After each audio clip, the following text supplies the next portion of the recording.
मंचासीन हमारे समस्त सेनापति और सैनिक गण, राष्ट्रवादी भक्तिवादी भगवान राम के श्रद्धालु, विकास और प्रगति की पार्टी के हमारे सैनिक गण और मेरे सामने बैठी हुई भितरवार क्षेत्र की जनता जनार्दन नहीं, मेरे परिवार के सदस्य गण, श्रीमान सिंधिया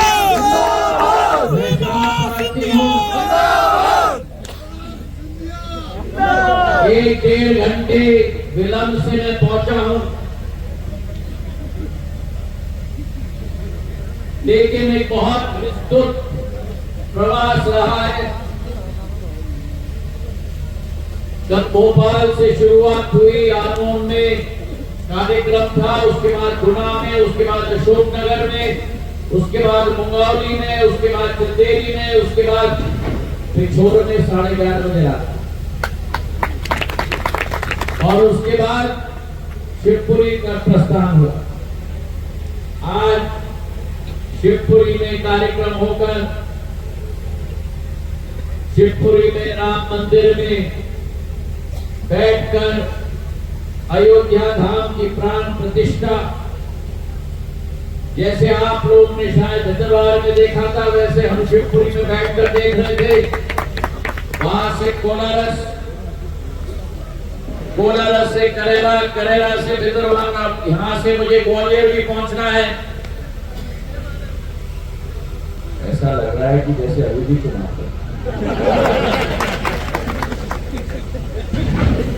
पर यही तो आपके और हमारे संबंध में सुंदरता है।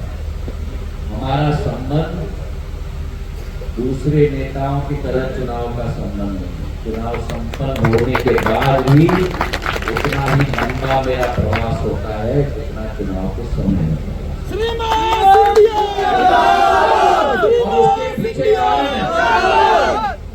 उसके पीछे कारण, और कारण ये है कि अगर चुनाव के बाद उसी मेहनत, उसी परिश्रम के साथ, चाहे दिन हो या रात हो, अपने परिजनों के बीच में वही रिश्ता हम कायम रखें और 5 साल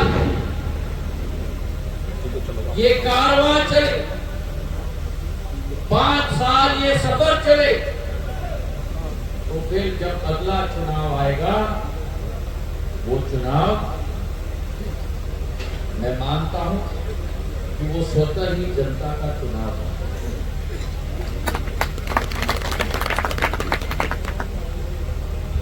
मेहनत, मशक्कत, ये पद्धति सिंधिया परिवार की आज से नहीं, सिंधिया परिवार की पिछले 150-200 सालों से रही। माधव महाराज के जमाने में भी, उस जमाने में ये हाईटेक गाड़ियां नहीं होती थी, उड़न खटोले नहीं होते थे, पर उस जमाने में भी घुड़सवारी करके आदिवासी इलाके में बोरी के छोटे गांव लोहा देवी में रात को लश्कर लगाकर,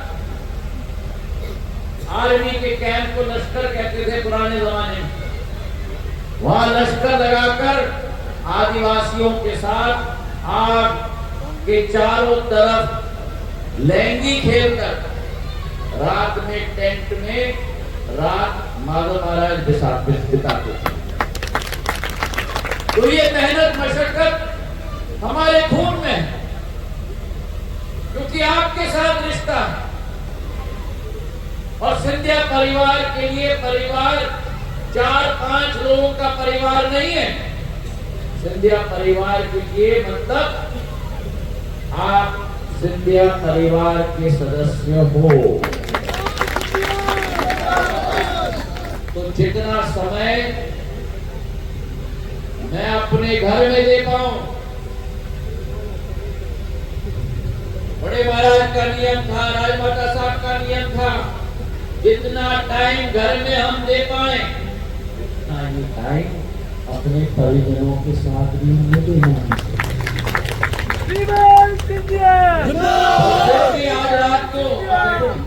फिर भी आज रात को आपके यहाँ में विलंब में आया हूँ और इसके लिए मैं हाथ जोड़ के आपसे दिल झुकाकर माफी मांगता हूं। श्रीमान सिंधिया श्रीमान सिंधिया आज एक अति महत्वपूर्ण दिवस है, एक ऐतिहासिक दिवस है, एक ऐतिहासिक दिवस है, दरबार के लिए नहीं, एक ऐतिहासिक दिवस है ग्वालियर चंबल संभाग के लिए नहीं, एक ऐतिहासिक दिवस है समूचे मध्य प्रदेश के लिए नहीं, एक ऐतिहासिक दिवस है भारत के लिए नहीं। मैं तो ये मानता हूं 22 जनवरी 2024 पूरे विश्व के लिए जय जय श्री राम, जय श्री राम, जय श्री राम। तो 500 साल का इंतजार था, युग युग कालांतर का इंतजार था, लोगों की मेहनत, लोगों की मशक्कत, लोगों के सपने, लोगों की आशा, लोगों की अभिलाषा, लोगों की जीवन का समर्पण, लोगों का बलिदान, लोगों की जिंदगी का बलिदान। आज 4 कार सेवकों को हमने मंच पर सम्मानित किया। इनका सपना उस जमाने में मेरी आजी अम्मा का सपना, राजमाता साहब का सपना, एम.के. अडवाणी जी का सपना, मुरली मनोहर जोशी जी का सपना, उमा भारती जी का सपना, हमारे प्रधानमंत्री नरेंद्र मोदी जी जब वो सारथी के रूप में अडवाणी जी के साथ सोमनाथ से अयोध्या तक पहुंचे थे, उनका सपना। नरेंद्र मोदी जिंदाबाद जिंदाबाद जिंदाबाद। ये सपना मेरे भाई और बहनों, ये सपना 140 करोड़ भारत की जनता का सपना अकेले नहीं, लेकिन विश्व में लंदन से, टोक्यो से, अमेरिका से, इंडोनेशिया से, मलेशिया से, अफ्रीका तक जितने भी भगवान राम के अनुयायी हैं, भगवान राम के श्रद्धालु हैं, पूरे विश्व की जनता के लिए ये स्वर्ण अक्षरों का दिवस। ये वो भारत है जिस भारत में पिछले 1000 वर्षों में अनेक आक्रमणकारी तत्वों ने आकर भारत को पूर्ण रूप से मिटाने की कोशिश की। भारत माता ने कभी भी टेढ़ी नजर से किसी देश को नहीं देखा, लेकिन विश्व का शायद कोई देश बचा हो जिसने भारत पर इतिहास में आक्रमण न किया हो। भारत माता की और उन आक्रमणकारी तत्वों ने आकर पहले भारत के अंदर हमारा अस्तित्व, हमारी संस्कार, हमारी संस्कृति, हमारे धर्म को मिटाने की पूर्ण कोशिश की। मोहम्मद गजनी ने सोमनाथ मंदिर को ध्वस्त किया, इल्तुतमिश ने 1125 में उज्जैन के महाकाल मंदिर को ध्वस्त किया, काशी को ध्वस्त किया गया था, अयोध्या धाम को 1528 में ध्वस्त किया गया। लेकिन ये आक्रमणकारी तत्व भूल गए कि एक साधारण माटी नहीं है, ये मां भारती की माटी है। भारत जय हो। ये मां भारती की माटी है, जिस माटी में युग युग में एक ऐसा सुपुत्र या सुपुत्री पैदा होती है जो दोबारा मां भारती की अखंड ज्योत को स्थापित कर रही है। युग युग में सोमनाथ मंदिर की स्थापना दोबारा हुई। राणोजी महाराज ने उज्जैन के महाकाल के मंदिर को स्थापित किया। महाजी महाराज ने और महारानी अहिल्याबाई होलकर ने काशी विश्वनाथ का संरक्षण किया। लेकिन मां भारती इंतजार कर रही थी अपने सुपुत्र के लिए, जो सुपुत्र मां भारती के सपने को पूरा करेगा। गुजरात के छोटे से गांव में पैदाइश हुई और उस दिन से संकल्प लिया कि मां भारती की सेवा में अपना पूरा जीवन समर्पित करेंगे। वही हमारे प्रधानमंत्री नरेंद्र मोदी जिंदाबाद जिंदाबाद जिंदाबाद। और जो सपना लाखों करोड़ों लोगों ने देखा था, उस सपने को साकार करने का कार्य 2019 में शिलान्यास हुआ राम मंदिर का। और आज 22 जनवरी 2024 पूरे देश में आज रात को एक दीपावली मनाई। जय श्री राम जय श्री राम जय श्री राम जय श्री राम। एक दीपावली मनाई जा रही है। घर घर में अखंड ज्योत जलाया जा रहा है, घर घर में दीप जलाई जा रही है। भगवान श्री राम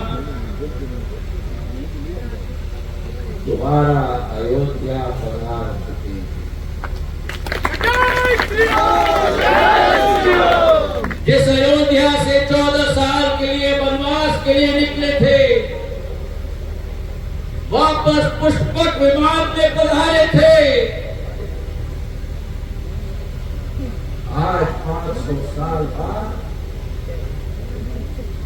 राम लल्ला दोबारा अयोध्या पर।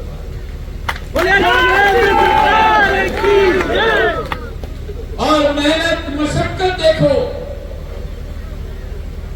क्या आकार मंदिर का है। गर्भ गर्भ का पत्थर की नक्काशी को देखो। शायद कोई मंदिर विश्व में हो जिसमें इतनी सुंदर नक्काशी अंदर के गर्भगृह में आपको। राम लल्ला की मूर्ति को देखो, काले दक्षिण भारत के पत्थर से बना है, लेकिन एक बार चेहरे पर अगर आप झांकोगे, चेहरे पे जो उज्ज्वलता है वो जन जन के दिल के अंदर ज्वालामुखी पैदा कर देता है।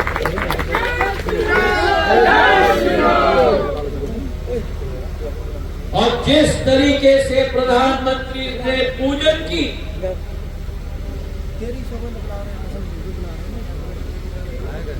प्राण प्रतिष्ठा के पहले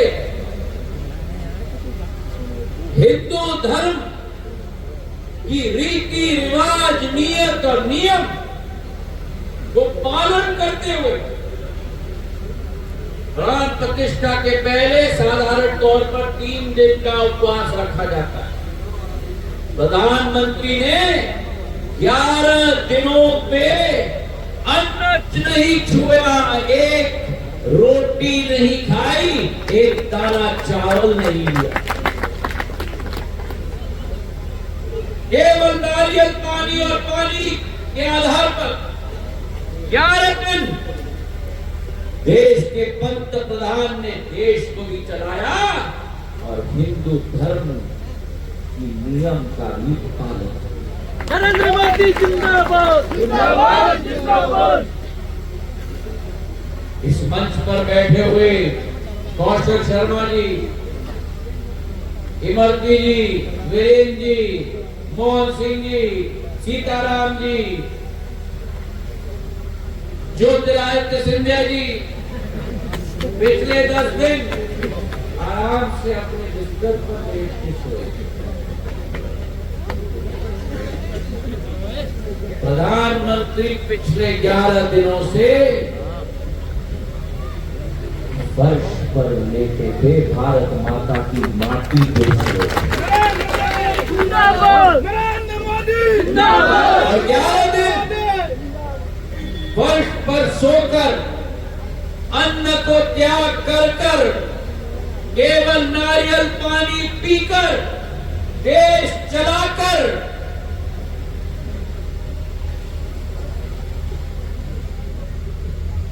भगवान राम के पग पग के चिन्ह पर चलने की कोशिश करते हुए एक एक धाम में सिर झुकाने का कार्य किया। जय जय श्री राम जय श्री राम। नासिक से गुरुवायूर मंदिर तक, गुरुवायूर मंदिर से तिरुचिरापल्ली के रंगनाथ स्वामी मंदिर तक, रंगनाथ स्वामी मंदिर से रंगनाथ मंदिर तक और कल कोडियान स्वामी मंदिर और आखिरी अवरल पथ पर जो भारत का आखिरी पथ है जहां से सेतु की शुरुआत होती है श्रीलंका जाने के लिए, वहां समुद्र में स्नान करके समुद्र तट पर प्राणायाम करने का कार्य। मेरा कहने का तात्पर्य क्या है?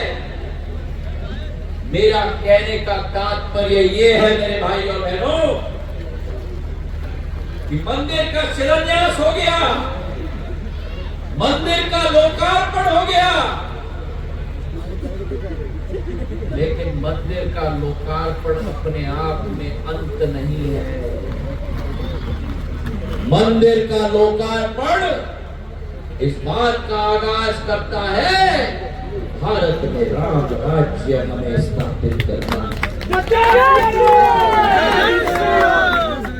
भारत में राम राज्य स्थापित करना है। और राम राज्य का क्या मतलब है? राम राज्य का मतलब है कि सबके लिए न्याय। राम राज्य का मतलब है कि हमें गरीबी को मिटाना है।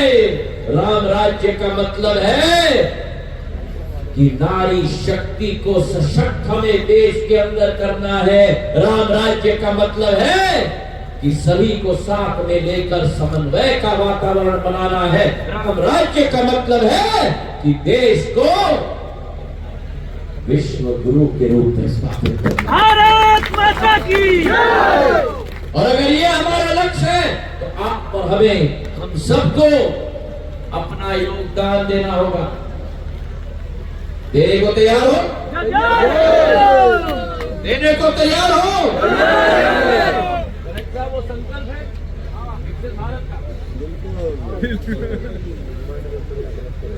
एक संकल्प लेना होगा मेरे साथ। लोगे संकल्प? विकसित भारत यात्रा। बैठो बैठो।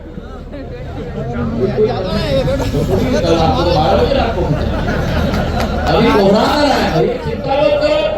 ज्योतिरादित्य यहाँ बैठा हुआ। विकसित भारत संकल्प यात्रा आई है। ये विकसित भारत संकल्प यात्रा राम राज्य स्थापित करने वाली यात्रा है। ये मोदी की गारंटी की गाड़ी है। मोदी की गारंटी की गाड़ी। मोदी की गारंटी की गाड़ी का मतलब कि मोदी की गारंटी को पूर्ण करने की गारंटी की गाड़ी है। हाँ, आज आयुष्मान कार्ड हमने दिए। किसी भी प्रधानमंत्री ने गरीबों की तरफ नहीं सोचा कि अगर गरीब के दिल में दौरा पड़ जाए, पांव टूट जाए, ऑपरेशन करना पड़े,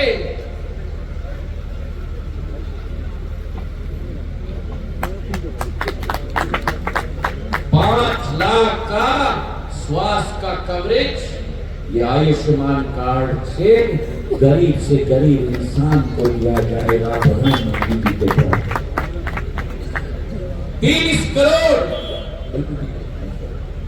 30 करोड़ लोगों को आयुष्मान कार्ड में कवरेज दिया गया है। 9 साल में 77,000 करोड़ रुपए का खर्च भारत सरकार, प्रधानमंत्री नरेंद्र मोदी जी ने किया है, ताकि गरीब से गरीब व्यक्ति को स्वास्थ्य की सुविधा की कठिनाई न हो। किसान सम्मान निधि, एक किसान को 6,000 रुपया उसके खाते में। पहले की सरकारों में कहा जाता था 100 रुपया भेजते हैं, रुपया आज दिल्ली में बटन दबता है 6,000 का, कितना पहुंचता है? क्यों? क्योंकि मोदी है, मुमकिन है, मोदी है, न खाऊंगा राम राज्य आ रहा।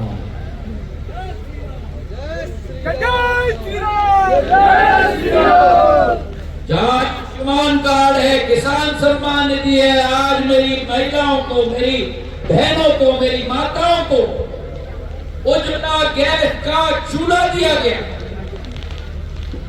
गैस का कनेक्शन दिया गया।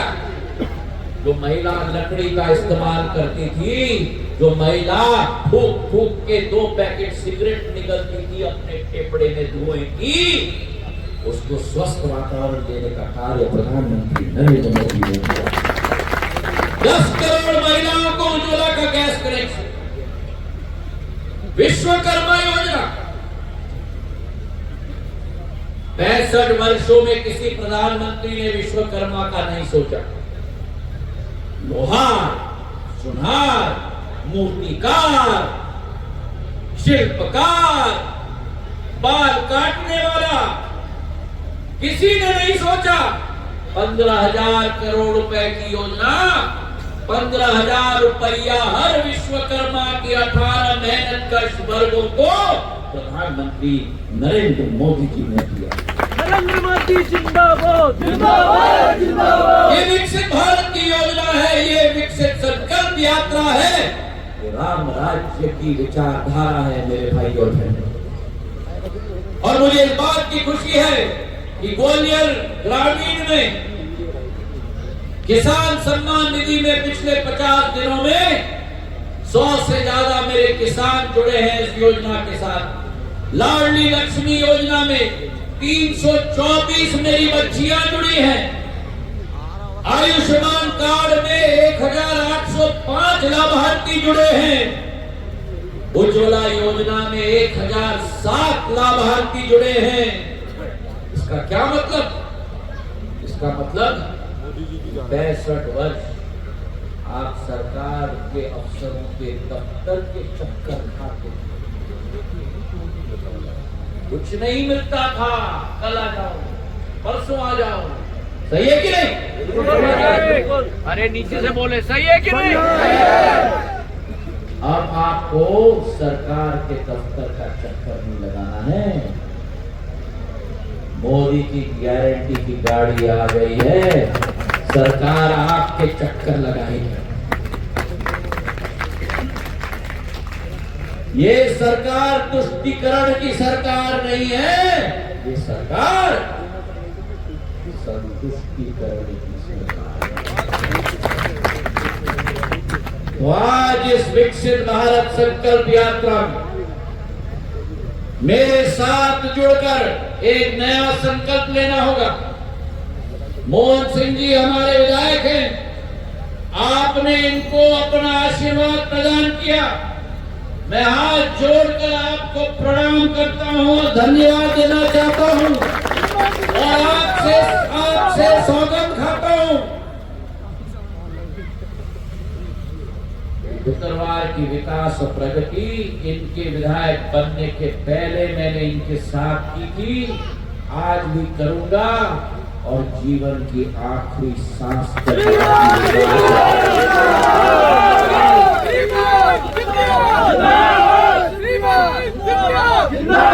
एक ही संकल्प लेना होगा, एक ही संकल्प लेना होगा कि भारत के युग पुरुष, भारत की राष्ट्रवादी एक ही पार्टी भारतीय जनता पार्टी के हाथों को मजबूत करना होगा। एक ऐसा प्रचंड बहुमत आने वाले चुनाव में देना होगा कि भारत को विश्व गुरु के रूप में और राम राज्य स्थापित करने का मार्ग प्रशस्त करना होगा। करोगे हमारे साथ? करोगे? लो मेरे साथ संकल्प, और ये संकल्प हम साथ में लेते हैं। और मेरे साथ खड़े होकर अपने जगह पर हाथ उठाकर मेरे साथ दोबारा कहना, मैं गर्व से, अरे जोर से बोलो भैया, अरे ठंडी निकल जाएगी अगर जोर से बोलोगे तो। पिछले आधे घंटे से मैं भाषण दे रहा हूं, मुझे तो ठंडी नहीं लग रही।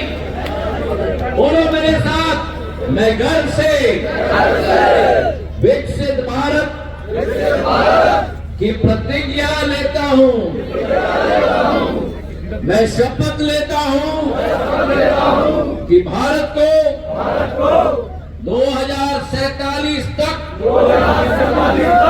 आत्मनिर्भर और विकसित राष्ट्र बनाने के सपने को साकार करूंगा। गुलामी की मानसिकता को जड़ से उखाड़ कर फेंकूंगा। देश की समृद्ध विरासत पर गर्व करूंगा। भारत की एकता को समृद्ध रखूंगा और देश की रक्षा करने वालों का सम्मान करूंगा। नागरिक होने का कर्तव्य निभाऊंगा। बहुत बहुत धन्यवाद। जय हिंद, जय भारत। सियावर रामचंद्र की जय।